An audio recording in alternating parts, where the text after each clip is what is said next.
Change of pace now. Our next panel is on skills and education. I'd like to invite the panellists to the stage to take your place, please.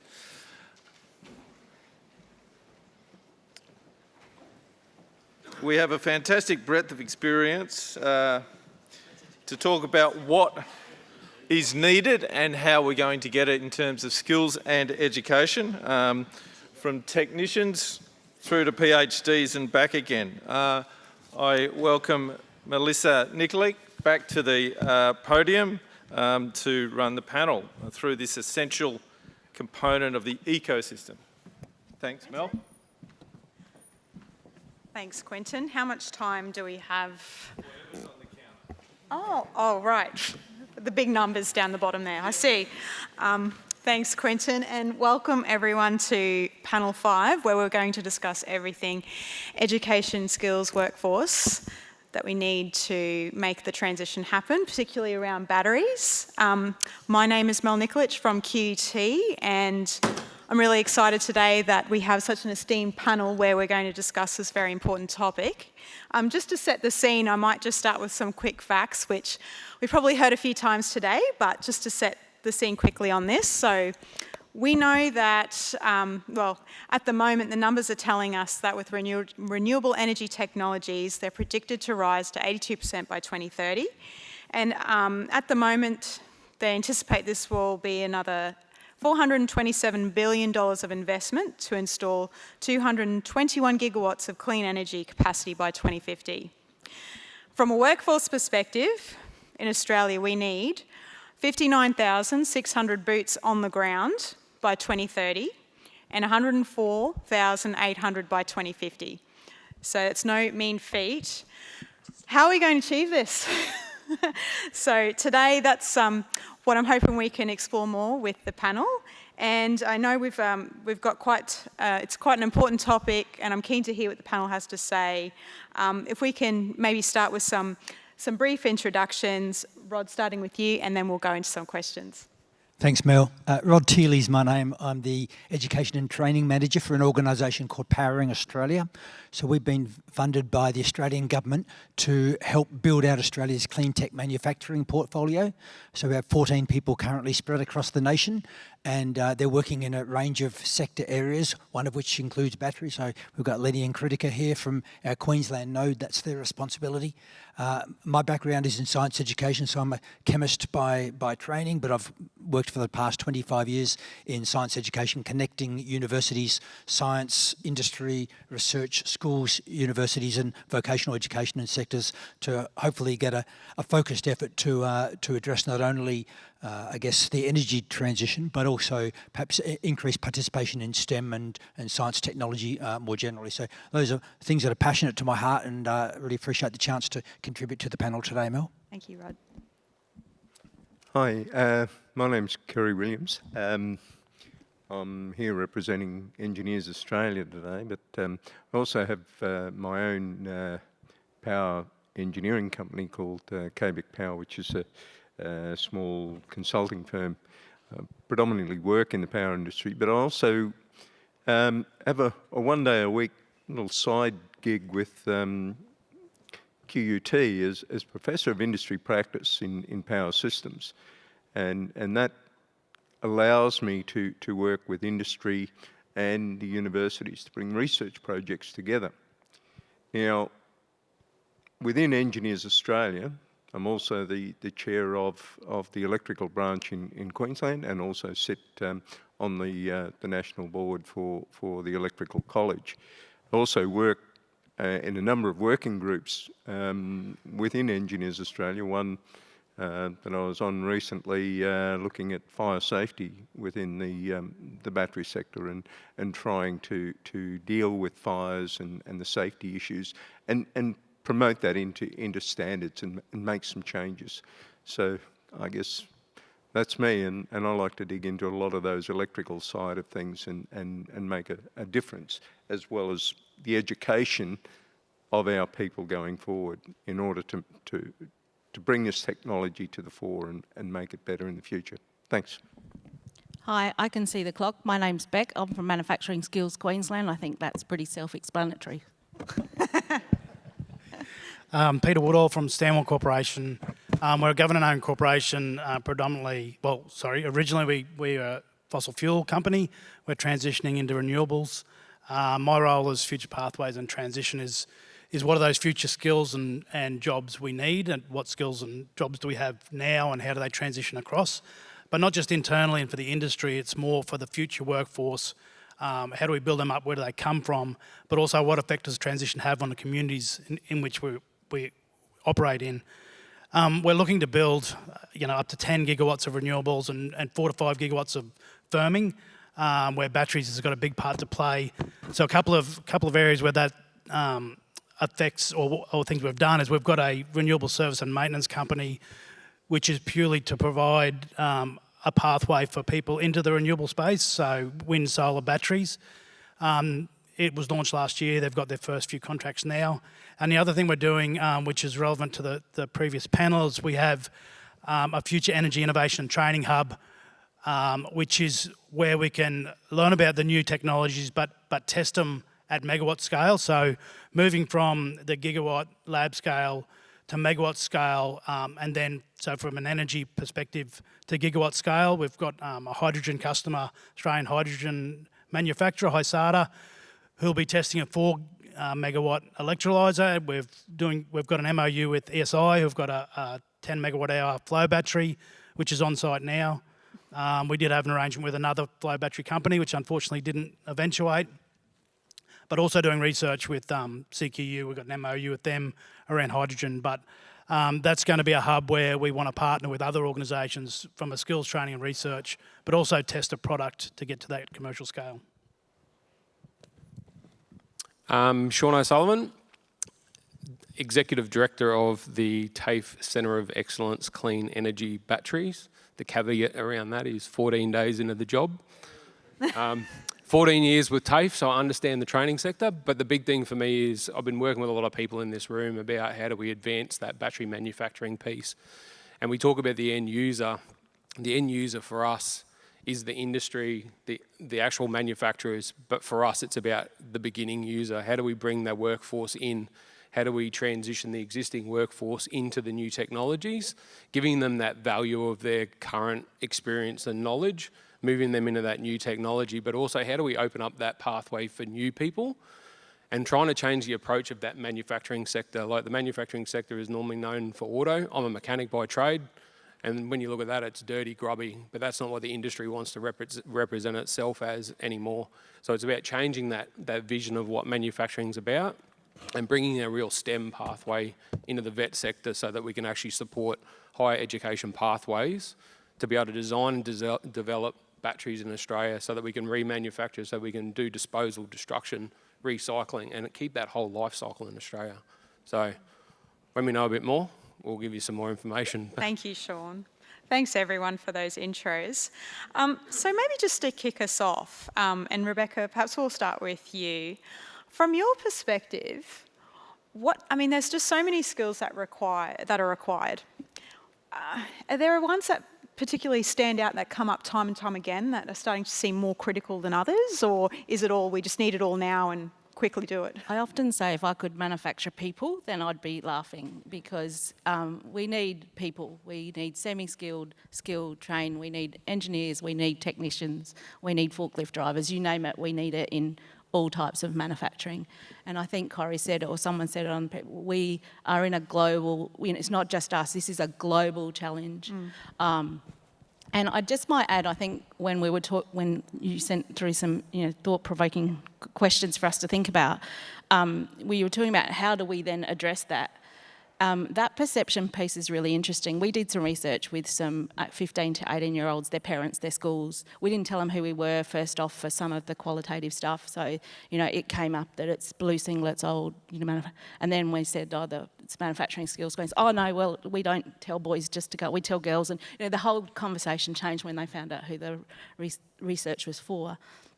But what was really interesting in that research that we did, even though only 5% of 15 to 18-year-olds said that they thought manufacturing was a viable career option, that actually increases when you start to talk about renewables and things like batteries. And so this sector has a real opportunity because it's the kind of sexy part of manufacturing, and I think there's a real opportunity there for some of those skills that we need now, but also looking at the future and engaging critically with our schools and our younger people to develop career pathways that are meaningful. And did any of the other panellists want to comment on that further? Peter, you look like you want to say something. Probably just picking up on that a little bit more. Traditionally, because we do a lot, what we call educate the educators, we have school groups or Catholic Ed Queensland come and want to learn about future energy because they're having students and parents ask them about that. And traditionally, people go through school and they say, I want to be, from a trade perspective, I want to be an electrician. What are my job options? But more and more, the future workforce are saying, I want to work in a renewable space. What do I need to do? So they're starting to think differently. We're probably playing catch up a bit. And so to build that future talent pool, we need to think a little bit outside the space a bit. And one of those, the skills area which often comes up, a shortage of, is electricians. But when we say electricians, we always think about a licensed electrician. We're going to have a shortage of electrical workers, which doesn't mean they all have to be licensed electricians. And so instead of the traditional way on apprenticeships and degrees, we probably need to be a bit more specific so that we're more flexible with how we build a workforce for the work we need. Can I just speak into that as well? I think absolutely electrical trades is going to be vital, as is electrical engineers, and we've I guess heard a lot today about the research end and that high-end capability in terms of getting through early stage research ideas. But as we look towards scaling these businesses, the university and the vocational graduates are going to be an important part of fulfilling that workforce. I think one of the risks, Mel, is that we can look at it and say, what do we need for the battery sector? And say, okay, we need electricians, we need chemical engineers, we need chemists, we need electrical skills in a whole bunch of areas, but then to forget that every other part of the clean tech manufacturing cycle is also looking for almost an identical skill set. So we need to move, the battery sector needs to move pretty fast in this space because the competition, particularly over the next 5 or 6 years, is going to be intense, particularly for that set of skills. Yeah, no, that's interesting, and that sort of is a nice segue to another point that I've been thinking about. I know we're talking about on email is where diversity fits into all of this. I mean, when I was going through school, I would never have been thinking about electrician or anything like that. And I think what I'm really keen to hear is what your organisations are doing, and I know there's a lot of amazing things that are happening to really foster the diversity, inclusion, to have a diverse workforce. So I'm keen to hear, maybe starting. I mean, Shawn, and we've had this conversation, TAFE Queensland, what sort of initiatives are in place that you're working on? Yeah, and I suppose it's about what's the required skill to do the task. And that's the bit for us is we've got a skill shortage. And Peter and I were just talking about this at lunchtime. If there's a big solar array getting built somewhere out in the middle of Queensland, out in the middle of Western Australia, why do we have to ship all the framing and bits and pieces out from, metro areas? Why can't we have someone that's got a Cert 2 qualification in manufacturing or engineering using a cobot, being inspected by a A-class welder to make sure that the product's built locally with local manufacturers and local workforce, community, Indigenous workforce as well. So you're getting people to actually stay in community. It's about trying to harness the skill to the level that's required, not trying to get to the point where we've got a fully qualified tradesperson that's just welding a single seam of weld across a piece of steel. We don't need someone that's a fully qualified welder. We just need a welder to be able to certify it. So it's about trying to make sure we establish what the skills that are needed for a job and train to that level, but give that person a pathway to an apprenticeship so that they see the future in it. So it's just a starting point for them. And one of the things for us is training providers, we're responsible for this as well. We have to be ready to go before the industry is ready for it. So in the electric vehicle space, we've been training electric vehicles since 2014. It's been in our training plan from every apprentice, but no one knows because it was a single unit and it was about safety. It was to make sure they didn't stick a multimeter in that big orange wire and get a really cool hairdo. But now what we've done is we've built it into skill sets, and we've worked with the Jobs and Skills Council to build the required training to support industry. And now we've got a full qualification in Queensland that's subsidised as an apprenticeship under the new apprenticeship pathway. And industry is not ready for it. So it's probably one of the first times, and we've done exactly the same thing with hydrogen.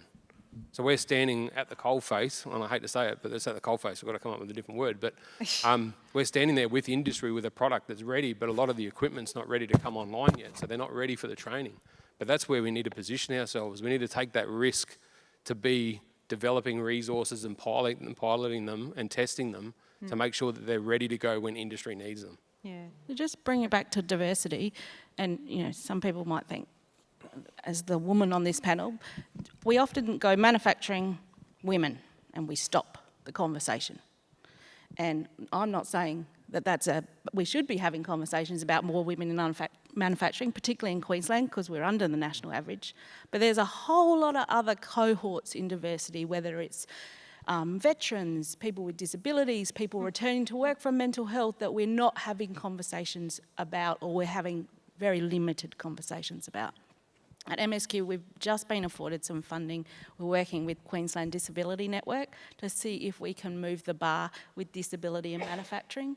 Less than 2,000 people in this state identify with a disability that work in the manufacturing sector of over 190,000 people. It's just simply not good enough.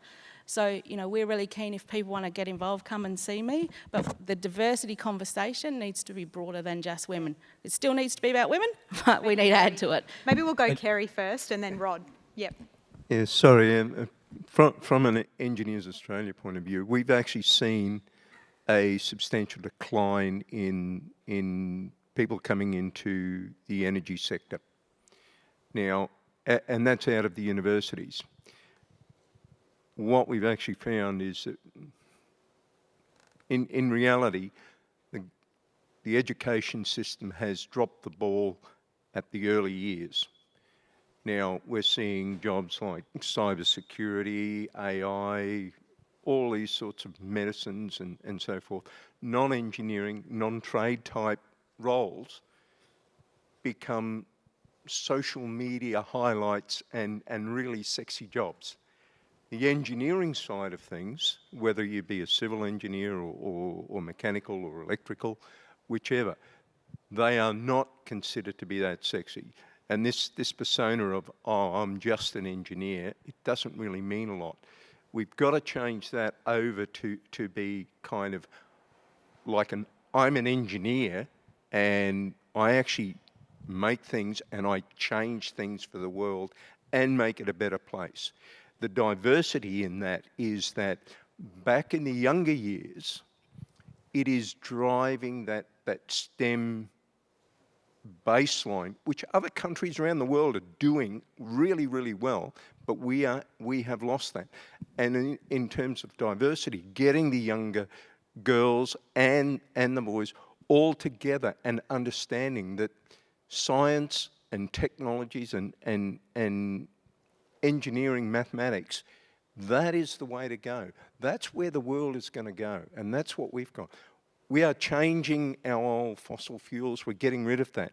The skill set changes are going to be profound in regional areas as well. And we've got to find a way of reskilling those people in the regions back into the skills that we need for the future. So there's a real challenge ahead of us in that space. I'll leave Thanks, it there. Kerry. Mel, you asked about some of the things that we're doing. So with Empowering Australia, I think there's probably three things that spring to mind that we're working on at the moment in this diversity space. The first one is deliberately to do with First Nations participation. So we've deliberately have a First Nations advisor within our fairly small team, and that person's responsibility and mandate, I guess, is to help all of us to increase participation of First Nations peoples across the whole clean tech manufacturing space. So that person, Sam Kirby, is really quite instrumental already in helping us, I guess, rethink our approaches and make sure that we can have inclusive, culturally safe approaches and engagement and co-design of materials and of programs for First Nations participation. The second one is maybe we'll talk about women. I mean, the participation of women is really important. We know that more diverse groups leads to better outcomes in innovation. We know it leads to better outcomes in terms of culture and workplace productivity. So how do we achieve that? I think there's conversation we often have with jobs and skills councils and other organisations across Australia is there's somewhat of a mindset to say that we address the diversity issue by replacing white male electricians with a female, and that's not the solution, because we don't need a different workforce, we need a larger and more diverse workforce. So it's not about changing the people who are on the chairs, it's about putting more chairs out and having those represented by more culturally and linguistically diverse people, by people with different backgrounds, women, people from minority groups, whatever, that's going to make for a better outcome and also allow them to have a fantastic contribution to Australian society and Australian manufacturing. So I think that's a second narrative piece that we push quite a bit. The third one is that we're about to publish a book in the next couple of weeks to do with the vocational pathways. The vocational workforce is really vital in terms of building out the battery value chain. And that will spell out particularly where there's opportunities for more diverse cohorts to participate in there. I think it lists about 60 different work units, skill sets, units of competency courses in the vocational pathways. And so watch out for that in the next few weeks. If you want to hit me up on LinkedIn, I'll make sure I send you a free copy. Cool. Thanks. Thank you, Rod. So from my involvement in the recent CRC submission, I was really amazed by all the amazing work that's happening across, all the different training providers and universities and TAFEs, etc. But one thing that came to mind is how do we avoid the duplication that could occur, or how can we pool all of this amazing resource and work that's happening to uplift and scale? I might throw to you, Peter, because when we were talking about faith and what an amazing asset that is and what that's going to do, and I'm really keen to hear from you. Obviously collaboration is key, and that's the only way we're going to do this. And I know that faith is really intended to do a lot of that. If you can just maybe take us through what faith and how that would be used to help skill the workforce. Yeah, sure. It's and there's a lot to it. And we've broke ground doing a civil work, so it's happening. And in fact, earlier this week we had working with an architect on the detailed design. So very exciting. But there's a couple of components, and one is there's what's the right word? There's like a VR, AR component, so an energy literacy component of faith. So where we want, because we assume everyone knows energy. Our own workforce don't really know it, and then they go out to family barbecues and try to explain it. So then we have the education department. So understanding where we've come from an energy perspective, so really recognising that legacy, but then what does energy mean in the future? So we want to have an immersive type learning centre as part of the shop front of the faith, a collaborative space where we can do research. So we'll have 3 collaborative labs where we'll partner with someone. And just to pause on the collaboration, it's easy to say we need to collaborate to get there, but we all nod our heads and then we walk out the door and do our own thing.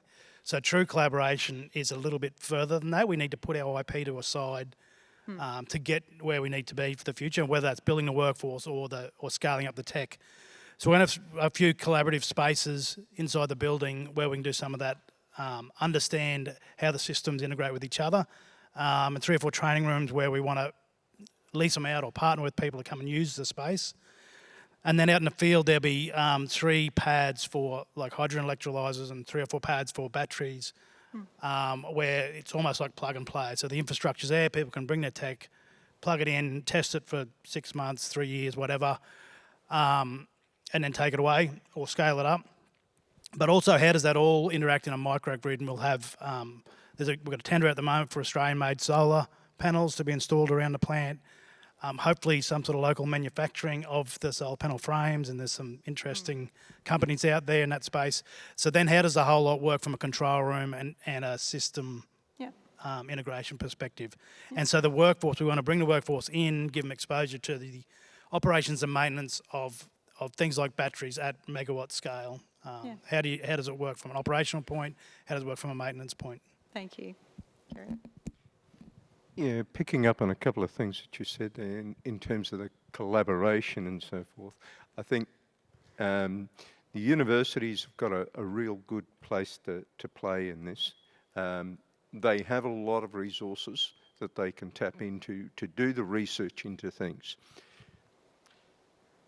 having had a background in power utilities and manufacturing in my younger years, we used to plough a lot of money into universities for research. What we got out was next to nothing, I'll say. And I was sitting on there ploughing the money in and not seeing a lot for my benefit. Now I'm on the other side. I'm actually looking at it from a perspective of you don't do the research just for the research sake. We do the research to actually resolve a problem, to collaborate with what is the need that the end user has and how can we actually make it better and how can we actually improve what their outcome is. The benefits are on both sides of the fence for both the industry moving forward and resolving problems and making things better. The university gets the kudos in their papers and all the other things that the university does. The downside of where that all is the industry doesn't have as much of an incentive to collaborate on that. The university gets government grants and so forth to actually do that research, but the industry doesn't get a lot of incentives from the government to really get out there and do that. And I think that's where the government needs to step in and start giving industry, particularly in Australia, some real tax benefits and some real benefits in terms of innovating and helping do that research to move our country forward. So. Thanks. Go for it, Rod. You going to talk about this, Shawn? Well, Yes.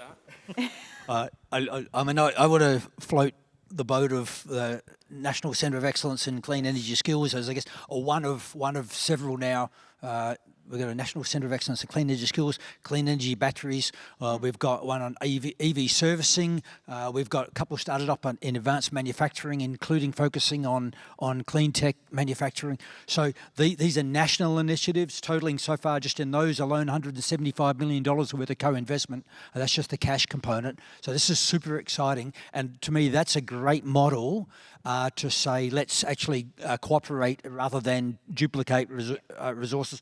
Shawn and I were catching up yesterday. We were chatting exactly about this. How do we stop duplication? How do we make sure that we don't have little fiefdoms around the place where everybody's competing? Because there's just so much to be done. And frankly, $175 million sounds like a splash, but it will go in a heartbeat. Yep. We've actually got to work together really fast, really focused, and with a degree of harmony to make sure that we get good value for that. So I guess I want to give a shout out for you and your organisation, but also the way in which you're doing things and the others and networking with the other such like-minded centres and universities. I guess probably the other thing I think is an opportunity that maybe as a nation we're not grabbing is that the relationship between the TAFE sector and the university sector is still probably weak.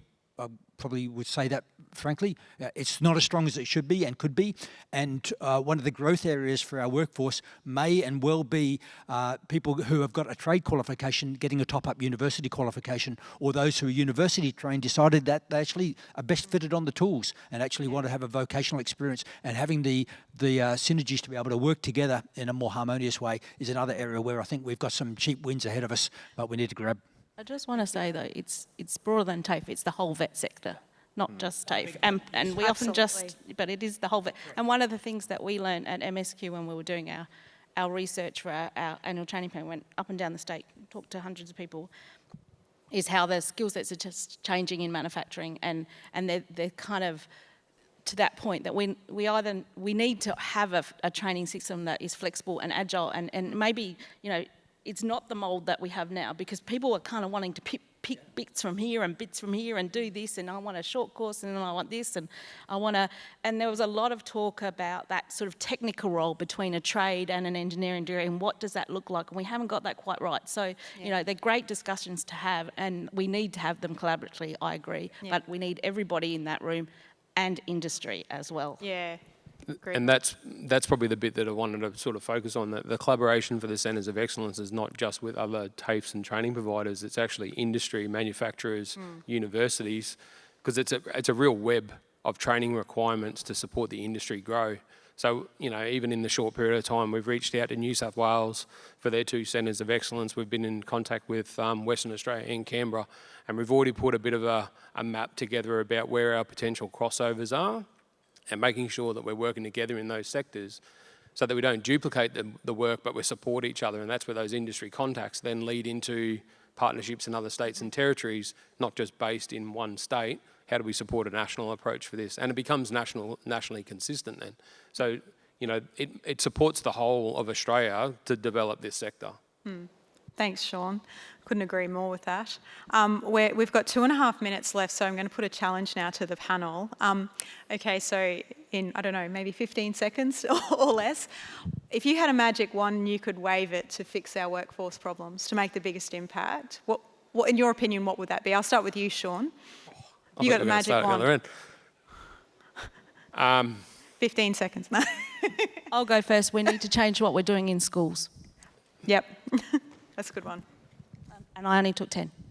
And it's a generational change, and I think, and that encompasses diversity as well as all the education that we need. That's where we're going to go. We will have to get that generational change to make it better into the future. It can't fix what's already been broken. Thanks, Kerry. Shawn? I'd say STEM. Like STEM in schools, like Beck said, is really important for both trades and university pathways. And I don't think we do it as well as what we probably should. Ron? Oh, sorry. Oh, no, you're right. I'll jump in. I think the energy literacy that flows all the way from school through to university and having education providers and industry more closely aligned. I think Europe does it really well. Australia doesn't quite. Yeah. I think I'd love to sell the idea to the population that participation in clean energy mining is good and clean and great, and participation as a mechanic in an EV environment is good and clean and great, and there's opportunities and they're good jobs, they're valuable jobs, and people can make a contribution and have a great livelihood and career out of participating in the clean energy space, batteries included. Amazing. Thank you so much. I really enjoyed that. And if everyone could just thank our amazing panel.